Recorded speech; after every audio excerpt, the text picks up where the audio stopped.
जय हिंद दोस्तों।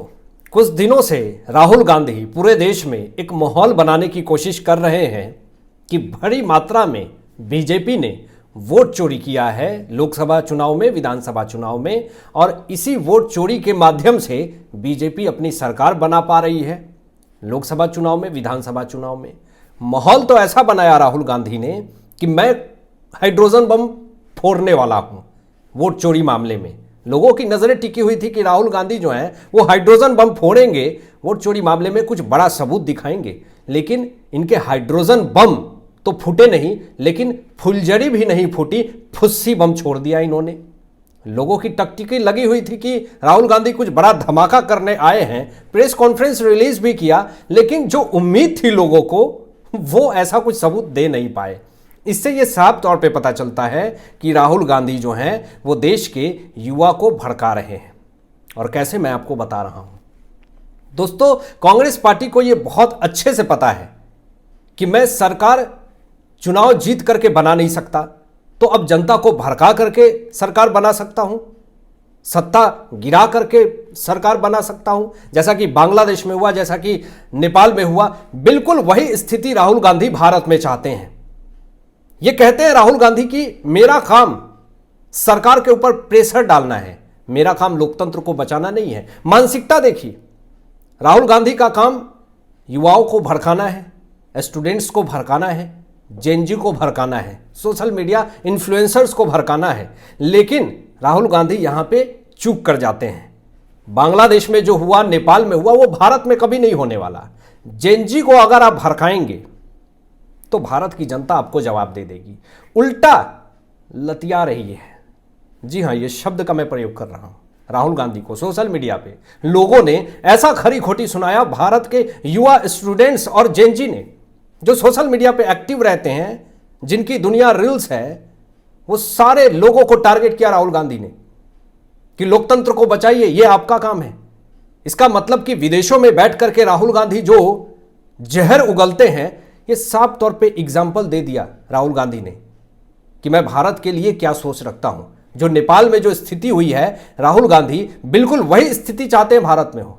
और लोगों ने जब सबूत पूछा कि आप इलेक्शन कमीशन ऑफ इंडिया के ऊपर आरोप लगा रहे हैं, इसके एक भी सबूत दीजिए, तो राहुल गांधी चुपचाप हो जाते हैं और कहते हैं मेरा काम ये है ही नहीं, लोकतंत्र बचाना आपका काम नहीं है, आप एलओपी हैं, आप एक सांसद हैं, आप पार्लियामेंट में बैठते हैं और आप कह रहे हैं कि लोकतंत्र बचाना मेरा काम नहीं है। वाह जी वाह, तो फिर आपका अधिकार नहीं है जनता से पूछने का या फिर सरकार से पूछने का कि क्या हो रहा है।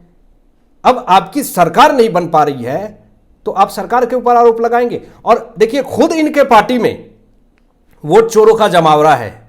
एक बड़ी खबर सामने आ रही है कि कांग्रेस नेता नांजेगौड़ा को कर्नाटक हाईकोर्ट ने 2023 की विधानसभा चुनाव में जीत को पूरी तरीके से रद्द कर दिया है।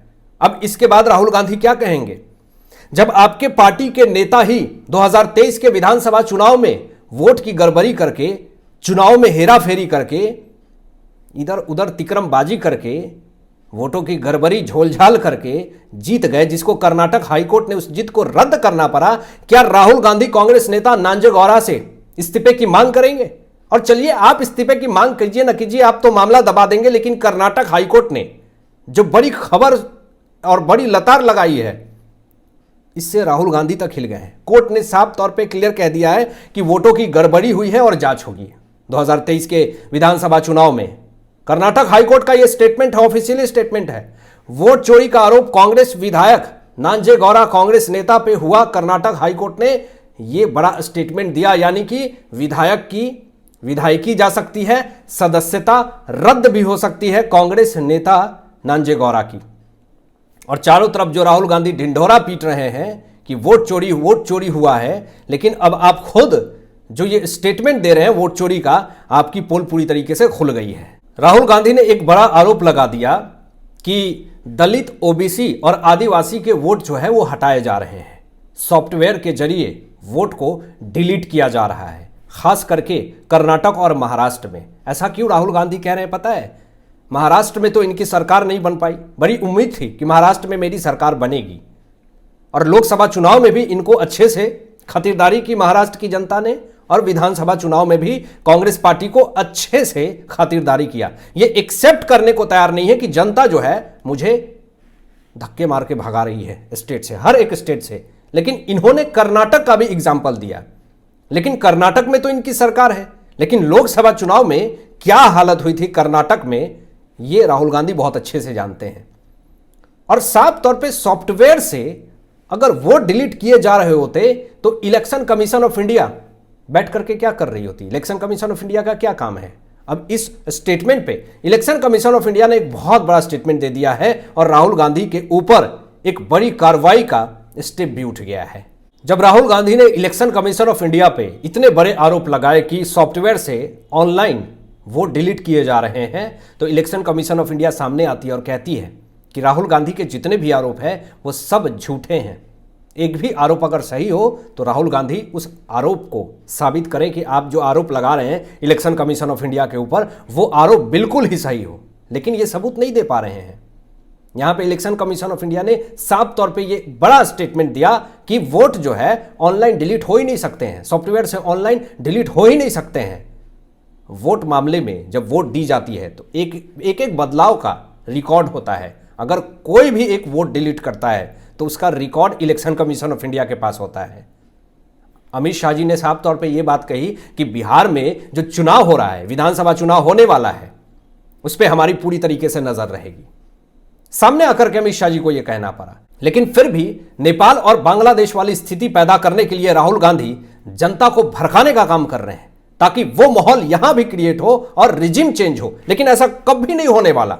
राहुल गांधी का यह सपना ही रह जाएगा और ख्वाबों में अगर ये देखते हैं कि मैं एक प्रधानमंत्री बन रहा हूं तो यह सपना जो है वो ख्वाबों में ही टूट जाएगा। रियल जिंदगी में तो कभी पूरा नहीं होने वाला, क्योंकि इनकी जो सोच है और जिस तरीके से ये रिजिम चेंज करना चाहते हैं भारत के अंदर, वो संभव नहीं होने वाला कभी भी। बीजेपी ने राहुल के घटिया आरोप को सुनते हुए वोट चोरी मामले में बीजेपी ने साफ तौर पे यह स्टेटमेंट दिया कि जो भी राहुल गांधी आरोप लगा रहे हैं वो झूठा है। बीजेपी के बड़े नेता रविशंकर प्रसाद जी ने साफ तौर पे यह कहा कि Rahul Gandhi election commission of India के ऊपर ये घटिया आरोप लगा करके लोकतंत्र को नुकसान पहुंचा रहे हैं और इसके अलावा कुछ नहीं कर रहे हैं। निशिकांत दुबे जी ने भी एक बड़ा स्टेटमेंट दिया कि राहुल गांधी इतनी झूठ और घटिया स्टेटमेंट दे करके भारत में गृह युद्ध जैसा स्थिति पैदा करना चाहते हैं और इनकी मानसिकता कितनी ज्यादा टेररिस्ट है ये तो साफ तौर पे दिख रहा है कि ये नेपाल वाली स्थिति भारत में भी चाहते हैं, लेकिन इनका यह सपना कभी पूरा नहीं हो पाएगा। जब झूठे झूठे आरोप राहुल गांधी ने इलेक्शन कमीशन ऑफ इंडिया के ऊपर लगाना शुरू किया तो सोशल मीडिया पे मांग उठने लगी कि राहुल गांधी का बस एक ही ठिकाना होना चाहिए,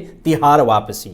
हलफनामा भी दाखिल नहीं कर रहे हैं, शपथ पत्र लेकर के आप कहिए कि election commission of India vote चोरी कर रही है, लेकिन राहुल गांधी कहते हैं कि चुनाव आयोग में इलेक्शन कमीशन ऑफ इंडिया के अंदर हमारे आदमी हैं और उसी से सारे सबूत और सारे फैक्ट्स हमें मिल रहे हैं। तो फिर मोदी जी पे उंगली क्यों उठा रहे हैं? जब आपके ही आदमी इलेक्शन कमीशन ऑफ इंडिया के अंदर है तो आप वहां से सारे सबूत और डेटा दीजिए। लेकिन आप सिर्फ एक हाइप क्रिएट कर रहे हैं मीडिया में बने रहने के लिए कि मैं ये बम गिराऊंगा, वो बम गिराऊंगा, एटम बम गिराऊंगा, हाइड्रोजन बम गिराऊंगा, लेकिन इनके बम बिल्कुल इनके ही जैसे है, फुस्सी, जिसका कोई अता पता ही नहीं, कोई सबूत नहीं है। और देश में जेनजी को भड़काने की, युवा और स्टूडेंट्स को भड़काने की बात आप कर रहे हैं। देश की जेनजी संविधान को बचाएंगे, लोकतंत्र की रक्षा करेंगे, यह राहुल गांधी का सपना है। राहुल गांधी जाति धर्म के नाम पर राजनीति कर रहे हैं, इसके अलावा कुछ नहीं कर रहे हैं। वोट चोरी इसलिए एक मुद्दा बनाया गया ताकि मेरी राजनीति में जगह बनाया जा सके और जो बांग्लादेश में और नेपाल में जो रेजिम चेंज हुआ प्रेशर डाल करके, बिल्कुल वही उम्मीद कर रहे हैं कि भारत के अंदर हो। कई मामले खुद राहुल गांधी के ऊपर दर्ज हैं, कोर्ट में केसेस दर्ज हैं, मानहानि के केस हो या फिर और भी बहुत सारे घोटाले के मामले जो हैं वो राहुल गांधी के ऊपर चल रहे हैं। लेकिन जिसके ऊपर खुद दाग लगा हो वो अगर देश में बात करेगा कि संविधान बचाने के लिए युवा स्टूडेंट्स आएंगे, लेकिन आज ट्विटर पे अगर खोल के देख लीजिए, संविधान बचाने की बात, लोकतंत्र बचाने की बात स्टूडेंट्स, युवा यही कह रही है कि बीजेपी के साथ हम हैं, बीजेपी का हम सपोर्ट करेंगे और बीजेपी संविधान और लोकतंत्र की रक्षा कर रही है, आप अपनी जगह पे रहिए। लेकिन राहुल गांधी आखिर इस देश में एक अलग ही माहौल बनाना चाह रहे हैं जो कि ये कभी पूरा नहीं होने वाला है। आपकी क्या सोच है? इन तमाम विषयों पे अपनी विचार व्यक्त कीजिएगा और मिलते हैं लेटेस्ट ब्रेकिंग एनालिसिस के बाद। तब तक अपना ध्यान रखें, ख्याल रखें। सत्यमेव जयते। जय हिंद।